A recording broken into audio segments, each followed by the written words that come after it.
Hello बच्चों, कैसे हैं आप सब। तो पिछले वीडियो में हम लोगों ने बात की थी भौतिक तथा रासायनिक परिवर्तन की।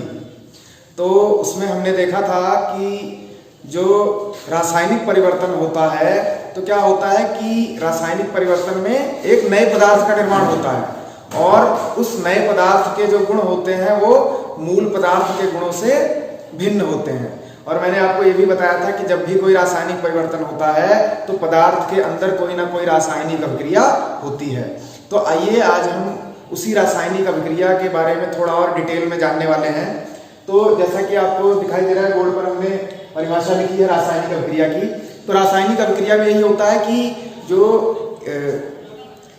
हमारा पदार्थ होता है, जो मूल पदार्थ होता है, उसके अंदर कोई ना कोई जो है अभिक्रिया होती है और उस अभिक्रिया के फलस्वरूप किसी नए पदार्थ का निर्माण होता है और उसी नए बने पदार्थ को जो है हम रासायनिक अभिक्रिया के द्वारा समझ सकते हैं।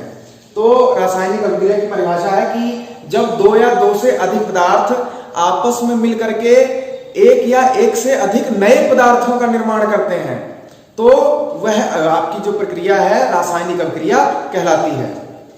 ठीक है। तो जैसा कि मैंने आपको बताया था कि जो आपका मूल पदार्थ होता है और जो नया बना पदार्थ होता है दोनों के गुण अलग अलग होते हैं।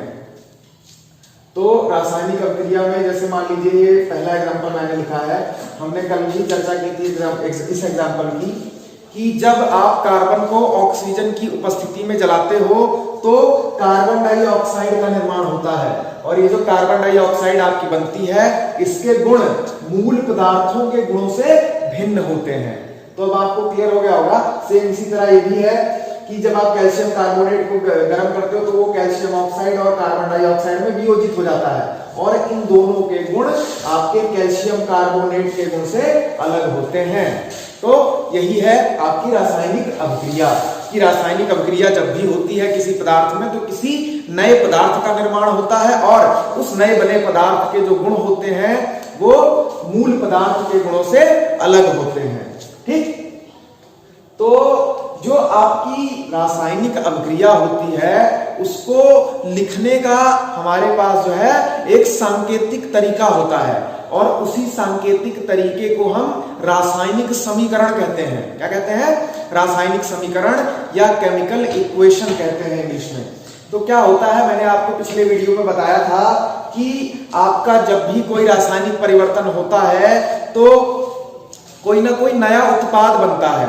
तो मैंने आपको बताया था पिछले वीडियो में कि जो रासायनिक समीकरण होता है उसमें हम जो है एक एरो का जो है साइन लगाते हैं, उसके बाईं ओर जो आपके पदार्थ होते हैं उनको हम अभिकारक कहते हैं, रिएजेंट कहते हैं, अभिकारक कहते हैं और उन अभिकारकों की क्रिया के फलस्वरूप जो आपका नया पदार्थ बनता है वो आपका उत्पाद कहलाता है या प्रोडक्ट कहलाता है।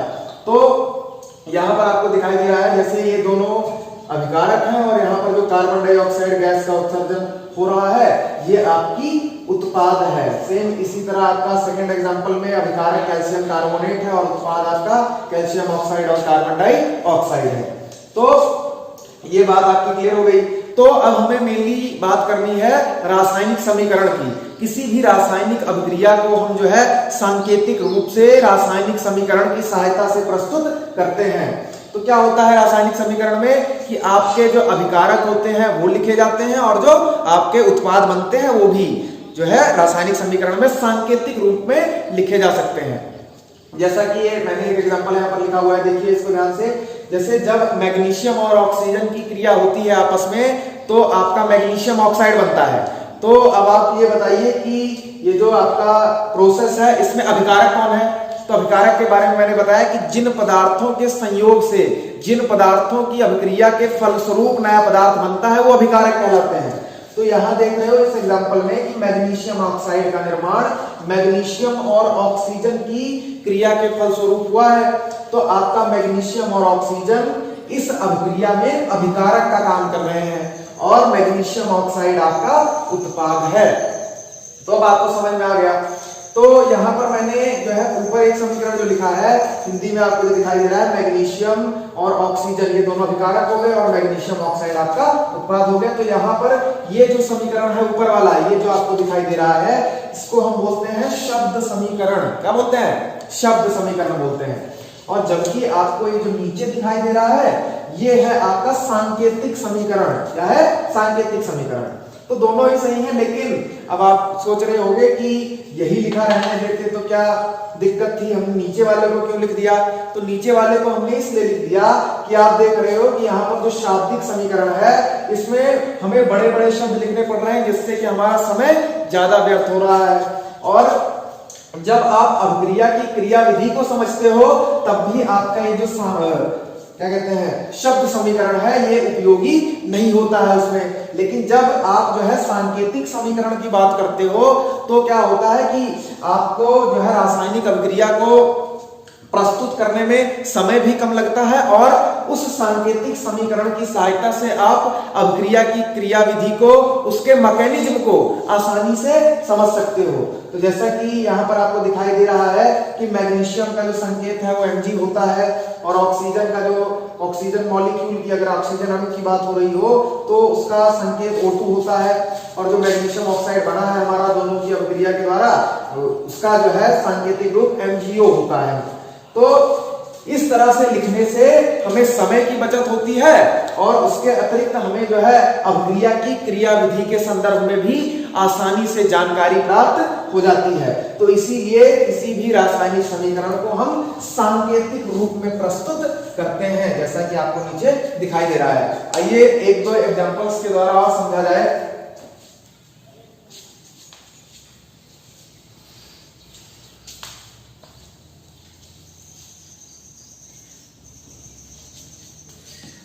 चलिए एक एग्जांपल हम ले लेते हैं, हाइड्रोजन प्लस ऑक्सीजन। हाइड्रोजन और ऑक्सीजन गैसें हैं, इनकी अभिक्रिया के फलस्वरूप पानी का निर्माण हो रहा है, H2O। तो अब आपको पता होगा कि यहाँ पर अभिकारक जो है वो हाइड्रोजन और ऑक्सीजन गैसें हैं और आपका जो उत्पाद है वो पानी है। तो यहाँ पर जो है बैलेंस करेंगे अगर हम, तो यहाँ पर 2, यहाँ पर बैलेंस हो गया आपका। अभी बैलेंस संतुलित कैसे करते हैं उसके बारे में भी हमें इस पार्ट में डिटेल में चर्चा करनी है अभी। तो आप देखिए कि इस अभिक्रिया में भी आपका ये उत्पाद अभिकारक है और जल आपका उत्पाद है। इसी तरह और भी हमारे पास रिएक्शन है।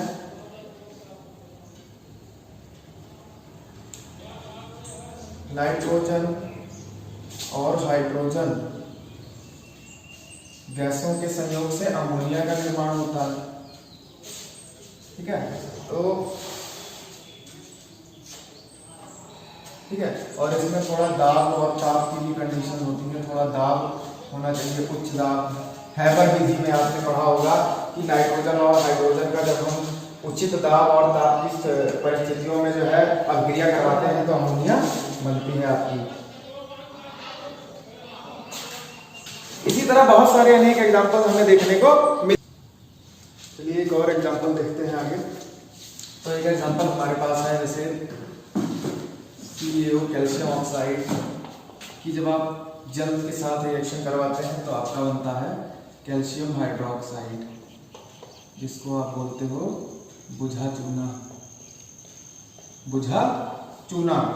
तो ये जो आपका कैल्शियम ऑक्साइड है ये सॉलिड होता है, जबकि पानी आपका लिक्विड होता है और जो आपका कैल्शियम हाइड्रोक्साइड बना है ये एक्वस होता है। ठीक, एक्वस मतलब जलीय, जिसमें जल की मात्रा थोड़ी मौजूद होती है। तो आप देख रहे होंगे कि यहाँ पर ये जो मैंने स्मॉल s लगाया है, जो स्मॉल l लगाया है और जो ब्रैकेट में AQ लिखा है या कहीं कहीं हम G भी लिखते हैं, इन सबका क्या मतलब है? तो ये क्या होता है कि रासायनिक समीकरण में जो अभिकारक और उत्पाद हैं उनकी अवस्थाओं को हम जो है प्रदर्शित करते हैं। जैसे अगर कोई भी आपका अभिकारक ठोस अवस्था में है तो हम उसको जो है सांकेतिक रूप में स्मॉल s से दिखाते हैं। इसका मतलब ये है कि आपका जो यहाँ पर कैल्शियम ऑक्साइड अभिकारक है वो ठोस है। ऐसा है, ठोस है। और इसी तरह जो आपकी जल की अवस्था है अभिकारक के रूप में यहाँ पर वो L स्मॉल l का मतलब लिक्विड, द्रव के रूप में यहाँ पर जल उपस्थित है। और जो आपका ये कैल्शियम हाइड्रोक्साइड बना है, जो बुझा हुआ चूना बना है, ये एक्वस है। एक्वस का मतलब आप समझ रहे होंगे, एक्वस का मतलब होता है जलीय। तो क्या होता है कि जब आप किसी ठोस में जो है जल की अधिक मात्रा मिला देते हैं या किसी द्रव में जल की अधिक मात्रा मिला देते हैं तो वो जो विलयन होता है उसका, या जो आपका जो नया पदार्थ बनता है उसको हम बोलते हैं एक्वस। क्या बोलते हैं? एक्वस बोलते हैं। ठीक, तो आपको जो है अब रासायनिक समीकरण समझ में आ गया होगा कि रासायनिक समीकरण में हम क्या करते हैं कि अभिकारकों और उत्पादों को जो है सांकेतिक रूप में लिखते हैं। ठीक, और इसके अलावा जो है हम उसमें रासायनिक समीकरण में जो है आपकी जितने भी अभिकारक और उत्पाद हैं उनकी भौतिक अवस्थाएं कैसी हैं उनको भी सांकेतिक रूप में लिखते हैं। अगर भौतिक अवस्था ठोस है तो स्मॉल एस लिखेंगे, अगर भौतिक अवस्था द्रव है तो स्मॉल एल लिखेंगे, अगर वो आपका जो पदार्थ बना है वो जलीय है तो हम एक्वस लिखेंगे, अगर कोई गैस है तो हम स्मॉल जी लिखेंगे। तो क्लियर हो गई बात। अब इसमें हम जो है मेनली बात करने वाले हैं किसी भी रासायनिक समीकरण को कैसे संतुलित करते हैं। संतुलित रासायनिक समीकरण क्या होता है, तो आइए देखा जाए कि संतुलित रासायनिक समीकरण किसे कहते हैं और समीकरण को संतुलित करना क्यों जरूरी होता है। ठीक है, तो आइए बात करेंगे अब हम संतुलित रासायनिक समीकरण। संतुलित रासायनिक समीकरण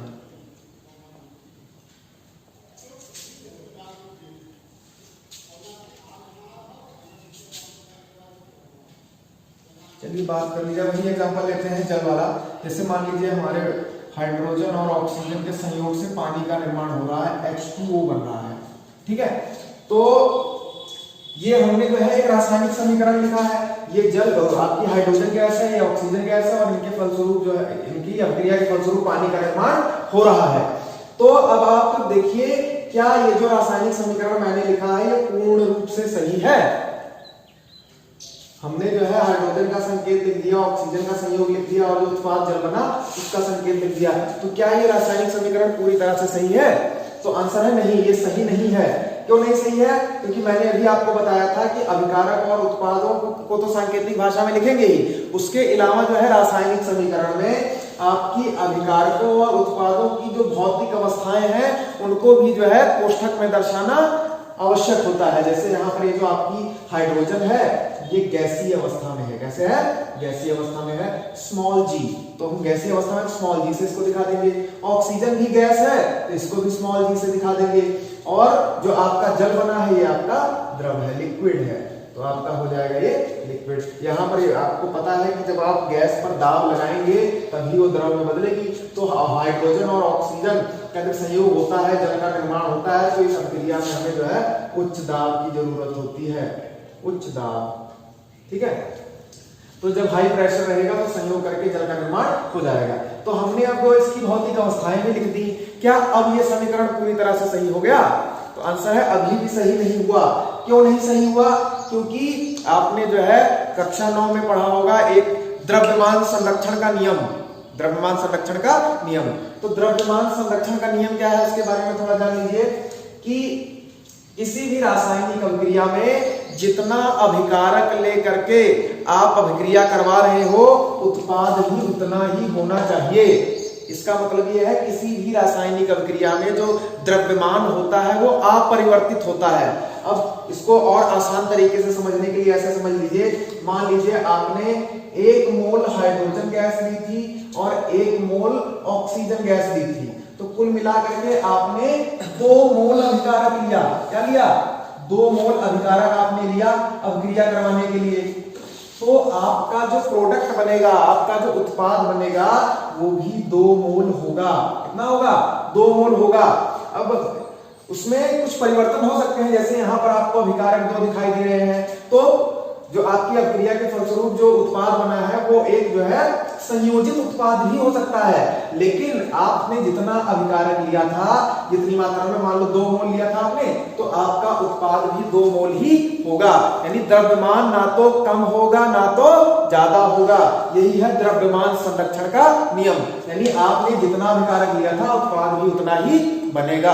अब इसी बात को हमें जो है इस रासायनिक समीकरण में प्रस्तुत कर देना है, अर्थात जितना आपने अभिकारक लिया है उतना ही उत्पाद होगा।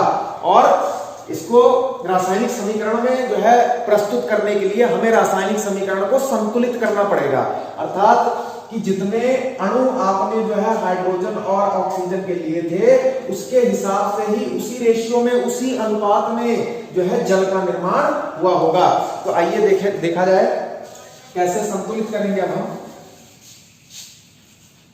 तो सबसे पहले संतुलित करने का सबसे आसान तरीका यह है कि जितने परमाणु आपको जो है दिए गए हैं रासायनिक समीकरण में, उनको आप दोनों तरफ देख लीजिए कि दोनों तरफ के परमाणु अगर बराबर हैं तो आपका समीकरण संतुलित है। तो परमाणु और अणु दो चीजें होती हैं, इसमें कंफ्यूज मत होइएगा आप लोग। आपको पता होगा कि जो परमाणु होता है वो आपका शुद्ध तत्व होता है, सबसे जो है सूक्ष्मतम कण होता है परमाणु। और जब दो या दो से अधिक परमाणु आपस में निश्चित अनुपात में संयोग कर लेते हैं, ध्यान दीजिएगा पॉइंट, निश्चित अनुपात में जब दो या दो से अधिक परमाणु संयोग करते हैं तो आपका अणु का निर्माण होता है। किसका निर्माण होता है? अणु का निर्माण होता है। तो आपको पता है आपका जो हाइड्रोजन है वो एक परमाणु है, हाइड्रोजन एक परमाणु है। लेकिन जब हाइड्रोजन के दो परमाणु आपस में संयोजित हो जाते हैं तो उसको हम बोलते हैं हाइड्रोजन अणु। क्या बोलते हैं? हाइड्रोजन अणु। तो यहाँ आपको हाइड्रोजन के दो परमाणु दिखाई दे रहे होंगे, अर्थात ये हाइड्रोजन परमाणु नहीं, हाइड्रोजन अणु है। ठीक इसी प्रकार ये ऑक्सीजन परमाणु नहीं, ऑक्सीजन अणु है। तो ये आपको समझ में आ गया। तो आप अगर इसको परमाणु के संदर्भ में बताना चाहें तो यहाँ पर हाइड्रोजन के दो परमाणु हैं। कितने परमाणु हैं? दो परमाणु हैं। और यहाँ ऑक्सीजन के दो परमाणु हैं। तो आप कह सकते हो कि यहाँ पर इस रासायनिक अभिक्रिया में अभिकारक में हाइड्रोजन के दो परमाणु हैं और ऑक्सीजन के दो परमाणु हैं। और जो आपका उत्पाद बना है उसमें देख लीजिए, उत्पाद में क्या है, इधर हाइड्रोजन दो थे अभिकारक में और उत्पाद में भी हाइड्रोजन दो ही है इधर, यानी जितना हाइड्रोजन अभिकारक का था उतना ही हाइड्रोजन उत्पाद का भी है। तो यहाँ पर हाइड्रोजन बैलेंस है, हाइड्रोजन संतुलित है। लेकिन क्या ऑक्सीजन संतुलित है? तो आप देख रहे होंगे नहीं।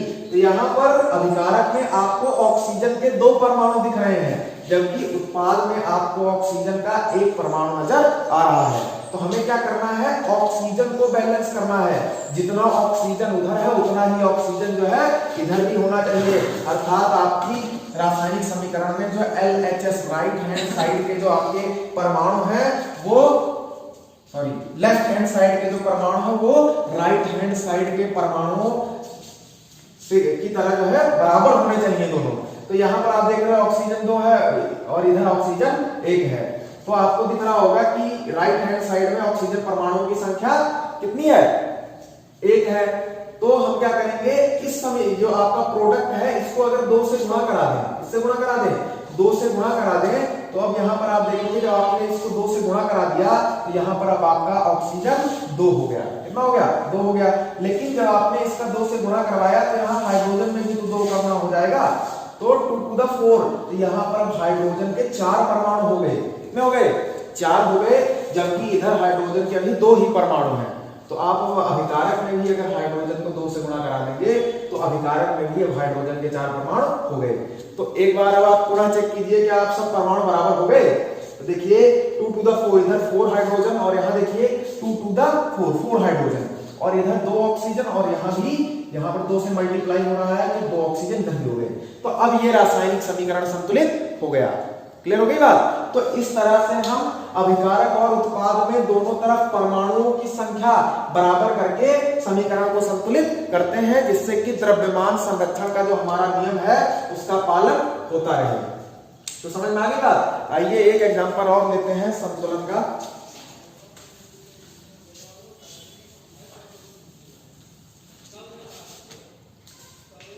चलिए प्रकाश संश्लेषण की जो हमारी अभिक्रिया होती है पौधों में उसका एग्जांपल ले लिया जाए। तो आपको पता है कि प्रकाश संश्लेषण में क्या होता है कि आपकी जो कार्बन डाइऑक्साइड गैस है वो जल से रिएक्ट करती है, पानी से अभिक्रिया करती है। ठीक है, पानी से अभिक्रिया करती है, लेकिन ये अभिक्रिया होने के लिए दो चीजें आवश्यक होती है। एक होता है आपका सूर्य का प्रकाश, सूर्य का प्रकाश, और दूसरी चीज जो आपकी आवश्यक होती है वो होता है क्लोरोफिल, क्लोरोफिल। और जब पौधों में सूर्य का प्रकाश और क्लोरोफिल की उपस्थिति में पौधों की पत्तियों में ऑक्सीजन और जल के अणुओं की अभिक्रिया होती है, उसके फलस्वरूप आपका ग्लूकोज का निर्माण होता है। तो ग्लूकोज आपको पता है C6H12O6, और इसके साथ साथ आपकी ऑक्सीजन गैस बनती है। क्या बनती है? ऑक्सीजन गैस बनती है। तो अब आपको क्लियर हो गया। तो ये होती है पौधों में प्रकाश संश्लेषण की क्रिया, प्रकाश संश्लेषण की क्रिया। अब इसमें देखिए, मैंने अभी आपको बताया ये एक रासायनिक समीकरण हो गया।